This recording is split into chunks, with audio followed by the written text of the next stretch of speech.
Ebusuafo ne tiefo ni die kwan so mepacho mema obi bia akwaba ahanum daily update TV ebusua mepacho group bi akọ petition ye president John Dramani Mahama say on sake so far on remove anasa on sake Mensa from office na ye nyina ye bekaya prior to 2024 election yehu some breaches bia na Mensa oh yeah so far oba obeka we ya no like no ababonti as abedan as abedan na no abeka asemfo for example of which I met my cite series of examples na me patch oba kono kra ne say when NDC 4-day information me ba say the BVR machines ni bia ira no Mensa mu pie ba bonten beka say there be enyera ye kai later no omu pie ba bonten be admit say oh no kra say na ira better e ba kope eno kra no enhye hu nhye hia me patcho ye kai won say there are a lot of allegations men ka say allegations there are a lot of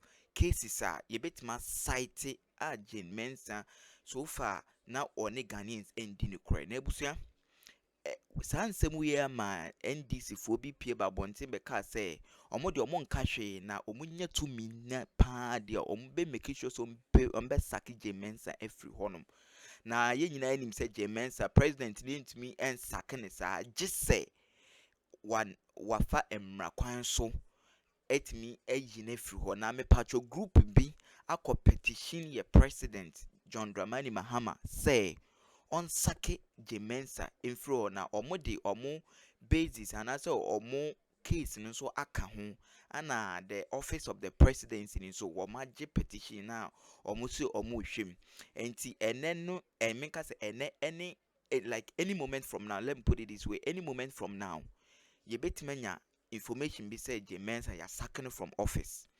Me pacho the president of the Republic of Ghana John Dramani Mahama has been petitioned to sack or remove Mensa, the EC chairperson, from office.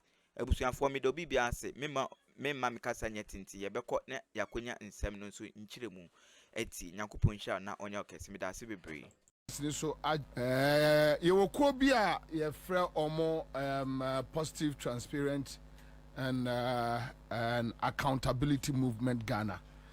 And President Mura Ebenezer K. Havo and Ora Rashid Issa as the vice president. Then we have Mr. Ravdel Delano Apatu, director of operations, and Yewo Ora Alfred Kojo Tradels, on the executive member, a positive transparency and accountability movement. On my petition, the office of the president and Flagstaff House about Mensa, say a Quabiasuno, say Mrs. Jane Mensa, Edane Nakunya Etuo.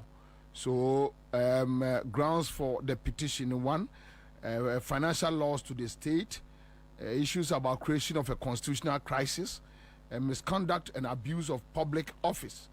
So then other issues are raised how running electoral commission office, breach of code conducts and other stuffs. So Boba and then the presidency so AJ signed that they have received it until we know that the presidency will start working on this petition against Mensa.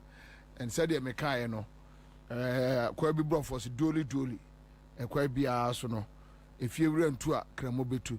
So positive transparency and accountability movement Ghana and the Omo Anu Disemako die presidency and I think says Minister Meka say we need the first year petitioner Ora John Mahama started na memo akọ na so. So we are watching and how Ombesi I go about it dealing with the matters are raised. So Nana Akwaba Bio Divine Akwaba Divine let's pick issues from Niema Ghana experience under the previous administration. A very new administration and also a new appointment aba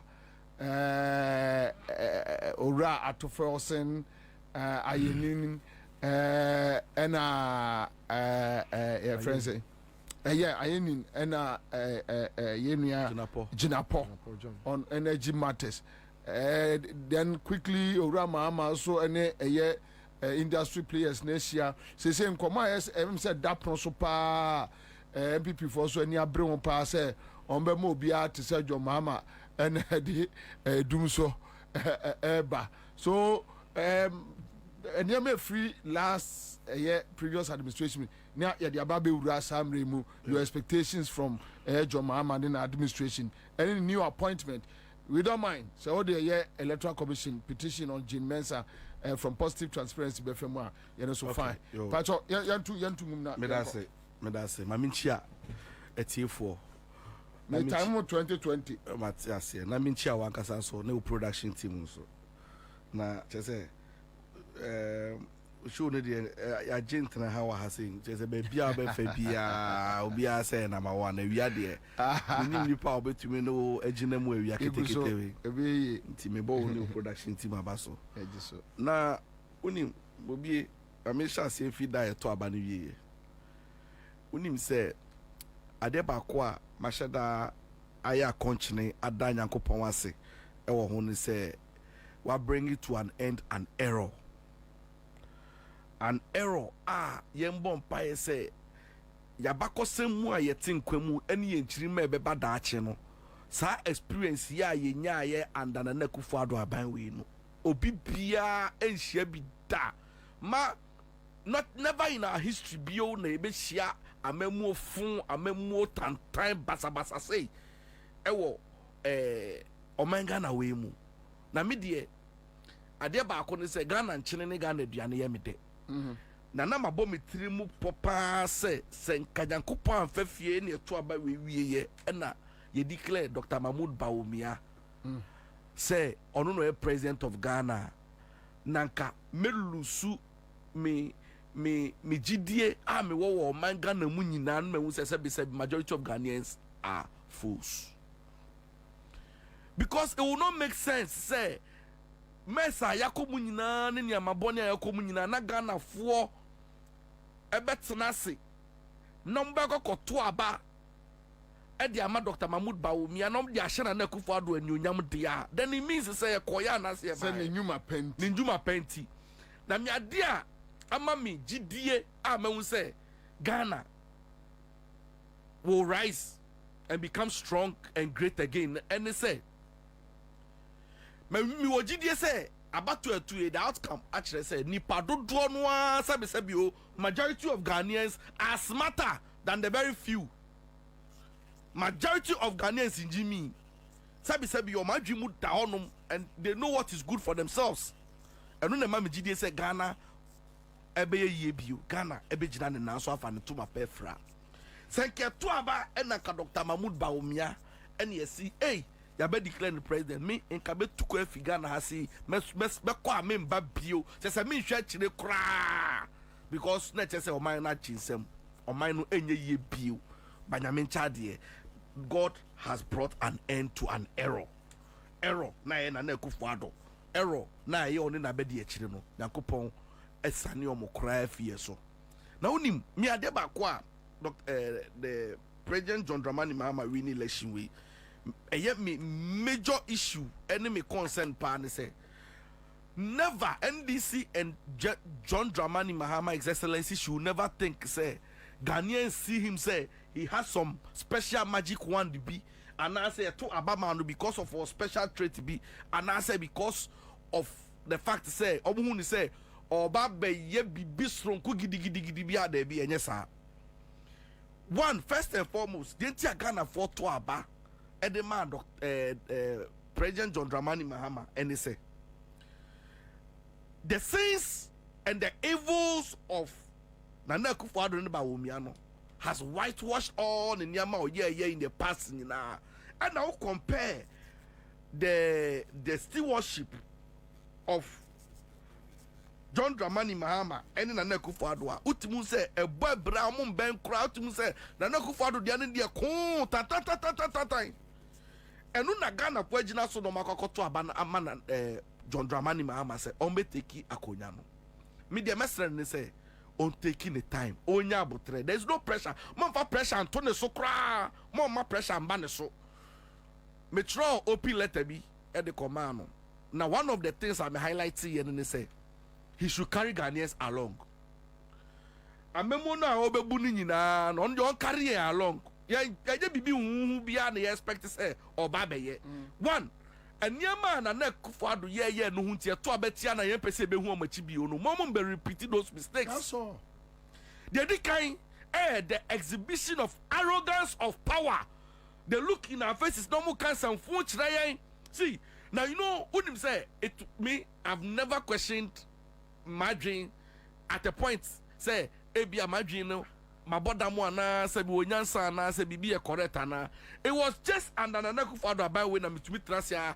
na me dream say amagini ana because sometimes they look into our faces some of the things they tell us you ask yourself say ada mo bu ya si agini ana ye nyina ya kokwan ho ya si brodo 2 cd ya koto wie yo mba ya mo si da bi 1 cd ni e ka fo nkyere ma memfa we ntwam nanane divine also me ka immigration assembly yeah me pa cho say na ye 9th Nenra on the 8th. Nenra on the 8th. So there is this document from National Security dated 8th January 2025. Mepacho, your Minister of National Security. Right now, say I appoint you is a committee. Sir, a 5-member. So can they do? Can they issue letters on behalf of the National Security Minister? There is no minister. The Omo nominate you yet to go through vetting. Until I say, so can they sign that? Can the Chief Director issue a letter on behalf of Minister of National Security? No. Because Chief Directors are always at post. No, they're always at post, but on behalf of the minister. Maybe I send you. Okay. Obe to me, Ebi Asenke letter or no throw in his capacity as the director. And all the my instruction are fine, but not on behalf of the national security. Because one said it's on the 6th of January, no, and President John Dramani Mahama appointed National Security Committee. And all the Omutu say immediately I hand you over. No, those people who will be in charge of your security into of our interior for nibi womu and of our defense for nibi womu. And na Kofi Boachemo, sa committee. And na Kofi Boache also. And na Prosper Bani.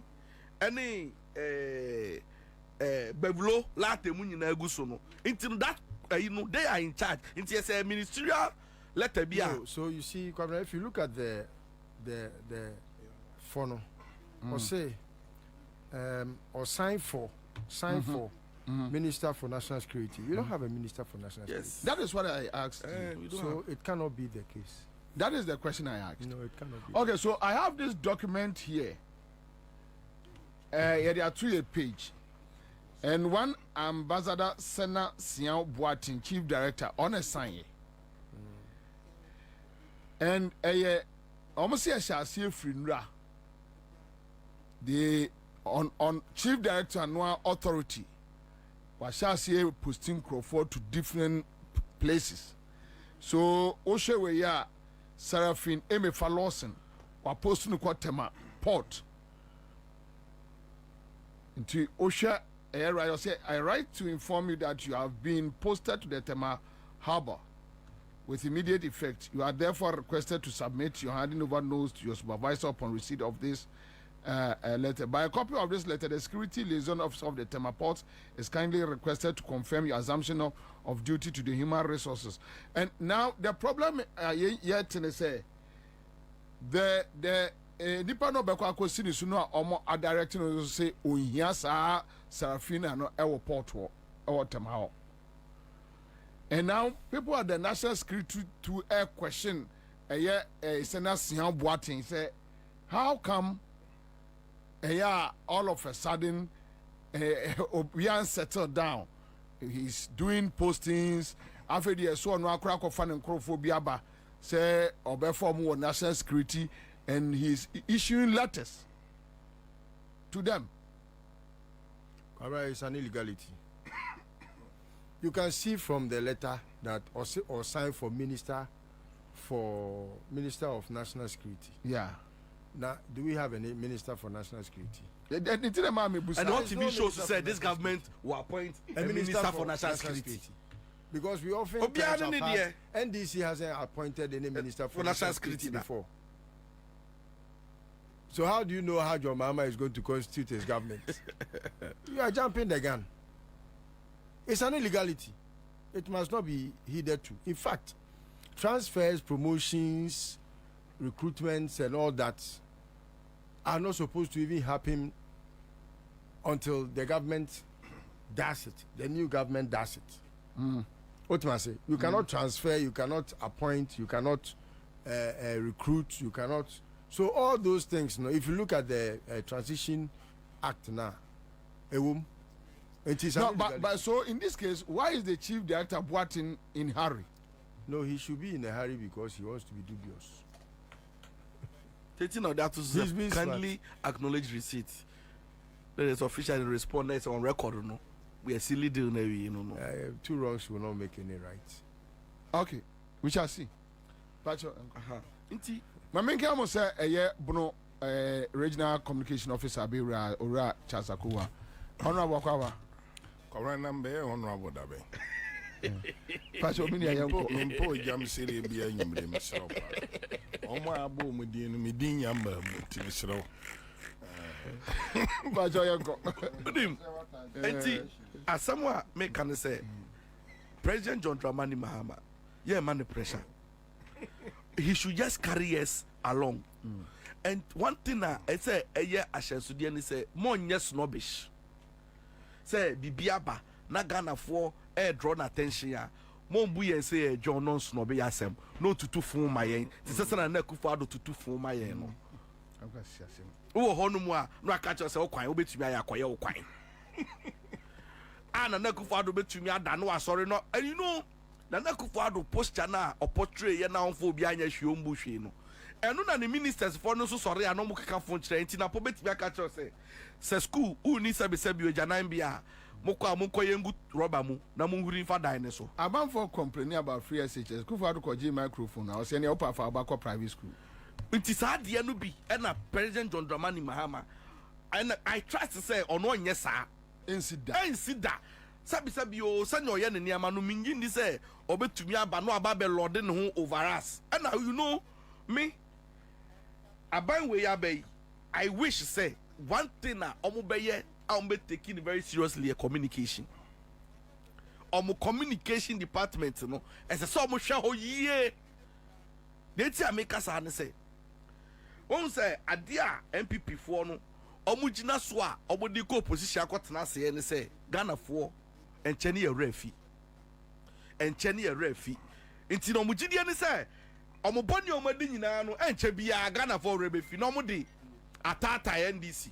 But me say constantly, even if it will take somebody or the leadership of NDC to publish all the ills, see, they should put it on record because as I say in Chirima beba da chini kai ehu boni omo di, because otherwise if we had documented what they did against Kwame Akroma in the past, what they did against the CPP. Minji ni say forever in the life or in the history of this country, no. Obi beda Jones or koto about Ediama the UP tradition. Say a documentary and because imagine I don't even want to belabor the point and then even me microphobia look so good, but look at some of the people like your convicts for treason. For trying to assassinate criminals. Total bombs and now we are heroes are ye name streets and things after them. If you had documented, imagine me ba na me be catch them say it should be on record say me ba or mampenyi bi bagana or you sue $58 million edited theater chair pillar nim iron rod nim as I say it should be on record. We should let our children. Then I say the communication department should put a record for reference. Say, I buy me by a hospital, be see ɛnhyeyɛ asɛm biara mbaayɛ biribiara nsi atorenkyɛm biara mbaayɛ ɔkɔɛ ɛkɔdwiri hospital ne guyɛ ɔsan so ɛsɛ ɔinitiate agenda 111 deɛ si hospital saa baako no koraa na ɔkɔdwiri guyɛ no wansan so afa nhyɛ mu it should be on record. We should also let Ghanaians know say busuafo bi baaye e privatize yen energy sector dem omo ho agigi sika for months sika ne yentumi account for yentumi so ankyere ba bi sika no wo it say it should be on record. It say it should be on record say one day aban bi baaye the whole country omo ton contaminated fuel e de mayen without thinking about yen cars ni dey besi. Can you imagine? Ni nyina it say it should be on record. Ghanaians should not forget. We should also not forget to say yewo Minister bi obaya Ministry of Finance Minister of Finance onu ani party for a demonstration ti anu a omo se omo pɛ no enso fa kira asa so e de ni si mu bio because na eyebusu asem. We should also continue to remind Ghanaians say for family and friends ye ka say yen pɛ enu nti no na President John Dramani Mahama na busuafo 1 na busuafo 2 ewo mu no Gabi mu de omo de more than 150 begu mu a omo ka kire say omo de omo nananom e wo nyansa de omo ko school yen nananom agimi nti omo wo nyansa chen yen esese remind Ghana for ne ekoso ka kire omo enti sa ne ma wo nyina ye ne ma me pese ena ye ti ha ya ye kasa yi na ye ba be kasa ye be yi yani ne yen bobon nsam no su pempen enka ba ne sai ena sabi obi a wadi nsamfu aka nkwasasem na ono wo temerity the guts to come and tell you about the challenges we are having in the energy sector. Then oh yeah. Then on no sani pa kroni yeah no huntina no kati say o ma light was so light for 8 years. And then mitie Endra mitie Herbert Crapper. Very annoying, eh? Now who the 8 years create problems at the amount mind Ghana assign yama ama bibia jinsema we are. Who their party now or buy in less than 48 hours in the say on fixing no jai did oil. And they have set out a lot of landmines like traps, almost 30 traps, because they knew what they were going to do. Nakawo Nana Kufado, what the catcher is where Jessica Botany billions of dollars. I down no more. $95 million I did better for and they are solving a problem no because of person bro. Ghanaians should not forget. And I say remind you say ban bi buy. Onu no andwen amount for won bibi odi buy bia obey bia ye politics as usual politics an buy no be ye.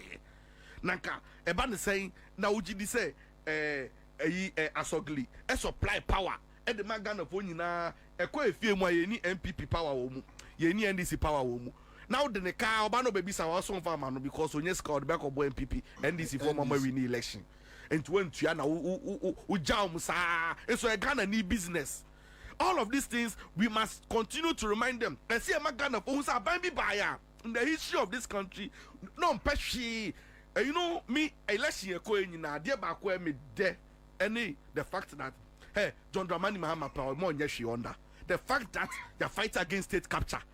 Nanketi omemu has say be sorry one day 12 years 16 years to come nanka ya chimfo nko na all the institutions ye omo dia ye be banana na kufa do na busuafo omo na energy sector omo control media omo no mo control railway transport system na koma gini nyina abo so nya hwom saa hey enake kwa na say by me that alone gives me that excitement that euphoria and say yesi anu ya babidu me the and me expectations ewo John Dramani Mahama amembo we nyina ne se ye ko yanim no media me say enye bibi huhu bia ne expect from him see enkoyi a o magana fo simple say ye de to ha because unim say unim bobie